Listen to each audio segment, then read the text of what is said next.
Și o carte ce-ai lăsat-o pe noptieră. Ce poveste! O ultimă țigară uitată într-un colț pe etajeră.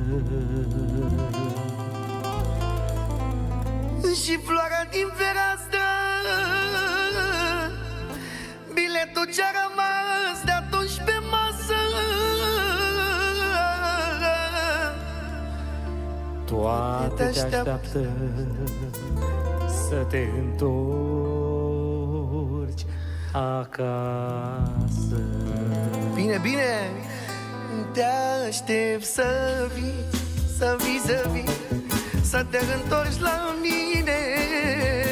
Nu mai aici, ne va fi cel mai bine.